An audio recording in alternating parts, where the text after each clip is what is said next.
Hey yo yo yo, salut les turfeuses, salut les turfeurs, bienvenue pour un nouveau pronostic de Benoît Requin. Ok, place au pronostic du quintet du mardi 12 novembre direction Chantilly pour le prix de la rotonde de Minerve. Plat 1900 mètres, 16 partants, réunion 1, course 4, indice de confiance 1 sur 5.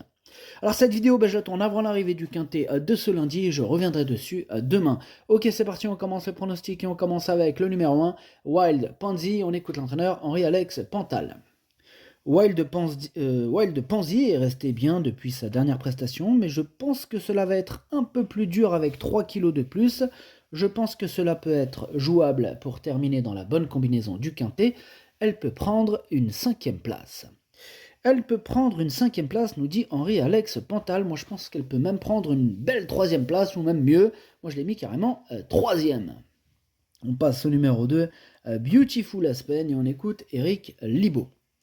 Beautiful Aspen est toujours un peu grimaçante. En dernier lieu, elle n'a pas eu toutes ses aises à mi-ligne droite, puis a montré un peu de caractère. Elle va évoluer sur sa distance et sur une piste qu'elle affectionne, mais il faut que cela se passe bien. À ce poids, elle n'a pas beaucoup de marge, mais elle peut être compétitive. Il est ouvert ce quintet. Attention, ce numéro 2, moi je l'ai pas retenu, c'est un regret, c'est mon deuxième cheval de complément en cas de non partant, attention. On passe au numéro 3, Central Park West, et on écoute Julien Philippon. Central Park West va évoluer sur son parcours et sur sa distance. Dernièrement, il se retrouvait là trop vite. Ici, il est bien placé à la corde. Il va prendre part à sa dernière course de la saison. Il est pris assez haut sur l'échelle des poids, mais il est resté bien. Eh bien, pareil pour ce numéro 3, lui non plus, je l'ai pas retenu. Lui, c'est carrément mon gros regret. C'est lui mon cheval de complément en cas de non partant. Attention, possible cassage en vue. On passe au numéro 4, Cléora, et on n'aura pas les commentaires de l'entraîneur. C'est Fabrice Chappé qui est parti pêcher avec ses amis. La liste est longue. Voilà, amusez-vous bien en tout cas. Bref, ce numéro 4, lui par contre je l'ai retenu. Je pense qu'il peut en faire souffrir plus d'un sur sa route et je l'ai mis 4e. On passe au numéro 5, Love is Gold, et on écoute Pierre Ménard. Love is Gold, il a accompli une excellente rentrée à Châteaubriand et sa dernière prestation à Deauville n'était pas mal. Là, il arrive dans sa saison, il est bien. J'espère un bon numéro de corde sur cette piste de Chantilly. Si tel est le cas, il devrait finir à l'arrivée. Il est à sa valeur limite, mais compétitif. Bon, en tout cas, il a hérité du numéro 10, ce numéro 5. Bref, ce numéro 5, moi je l'ai retenu aussi, il me plaît bien. Je l'ai gardé à la 6e place, pour être exact. On enchaîne avec le numéro 6, Esprit Joyeux, et on écoute David Satalia. Esprit Joyeux se précipite un peu trop en obstacle et ne va pas trop dans le terrain lourd, raison pour laquelle il revient en plat et sur la PSF où il sera plus à son affaire. Bon là c'est un test pour la suite, il est un peu juste au poids et en 2 ou 3 kilos de trop, cela me paraît un peu compliqué pour terminer à l'arrivée, mais il est très bien. Ok, pas super chaud David Satalia, moi non plus, je ne l'ai pas du tout retenu, ce numéro 6. On enchaîne avec le numéro 7, My Fancy, on n'aura pas les commentaires de l'entraîneur. Des entraîneurs, c'est Mr. and Mrs. Brandt, qui sont partis pêcher avec leurs amis, amusez-vous bien. Bref, ce numéro 7 fait partie carrément de mes préférés. Je l'ai mis très haut, je l'ai mis 2e. On passe au numéro 8 avec Royal Wright et on écoute le manager. Royal Wright a quelques excuses pour sa dernière sortie qui est mauvaise. Il venait d'arriver à la maison. Bon, il n'avait pas pu être entraîné correctement, il n'était pas prêt. Là, il me semble revenir mieux, mais je ne sais pas si cela sera suffisant pour terminer dans les 5 premiers. On verra bien en tout cas mardi. Ce numéro 8, moi je ne l'ai pas retenu, mais c'est lui le chef et le capitaine de ma petite liste des possibles troubles faites. On passe au numéro 9, Devil in the Sky. Il n'y en aura pas les commentaires de l'entraîneur. En même temps, l'entraîneur, c'est qui? C'est carrément Captain Ian Barbro. Captain Ian Barbro, amusez-vous bien. Bref, ce numéro 9, je l'ai retenu, lui. Il me plaît bien, mais en toute fin de combinaison. On passe au numéro 10, Saint-Étienne. Toujours le même entraîneur. Captain Ian Barbro, donc toujours pas de commentaires évidemment. Ce numéro 10, lui aussi, je l'ai retenu. En bout de combinaison, attention à lui.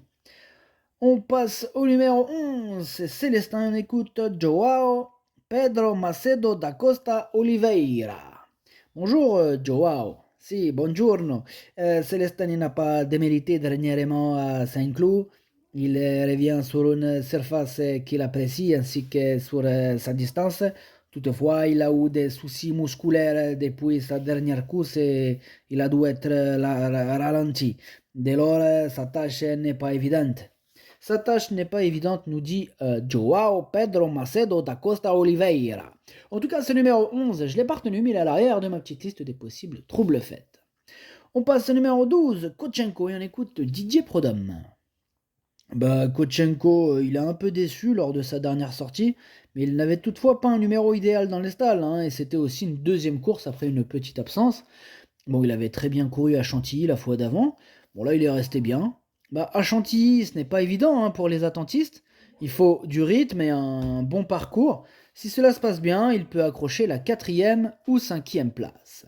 Ok, merci Didier Prodhomme. Moi, ce numéro 12, j'y crois pas trop, je l'ai pas retenu, j'en ai préféré d'autres.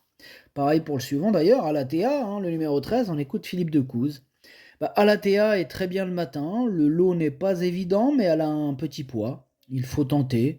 Bien sûr, il faut composer avec son numéro à la corde, le numéro 15, sur un hippodrome sur lequel on ne revient pas trop, mais bon, on ne va pas enfermer son jockey avec les ordres. Oui, évidemment, Philippe. En tout cas, ce numéro 13, lui non plus, je ne l'ai pas retenu. On passe au numéro 14, Pont Mirabeau, et on écoute Nicolas Clément. Pont Mirabeau est arrivé à l'écurie pour servir de leader à survie. Là, c'est un cheval qu'on découvre et on en saura plus mardi après la course. Cependant, il est en bel état. Ok, merci Nicolas Clément. Ce numéro 14, lui non plus, je ne l'ai pas retenu. Par contre, lui, je l'ai pas rayé. Il est en plein milieu de ma petite liste des possibles troubles faits. On passe au numéro 15, Népalais. On n'aura pas les commentaires de l'entraîneur, c'est Fabrice Chappé. On l'a dit tout à l'heure, il est parti pêcher avec ses amis, notamment Captain Ian Barbaro. Bref, amusez-vous bien.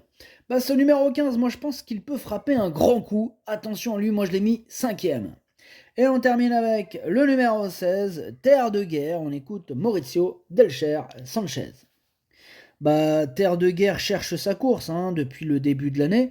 Elle fait bien la piste en sable fibré et elle est restée dans une belle condition physique. Là, elle sera associée à Maxime Guyon, qui la connaît par cœur.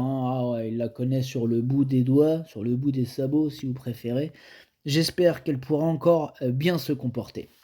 Je l'espère aussi, Maurizio Delcher Sanchez, ce numéro 16, c'est lui mon préféré et je l'ai bien sûr installé en tête. Le pronostic, ça donne 16, 7, As, 4, 15, 5, 10, 9. Merci d'avoir suivi cette vidéo. N'hésitez pas à mettre un pouce bleu si la vidéo vous a plu. Pour accéder à tous mes tickets pour la course du Quintet, rendez-vous directement en description de la vidéo. À jouer avec modération. Bonne chance. Chopez-le moi. Ciao.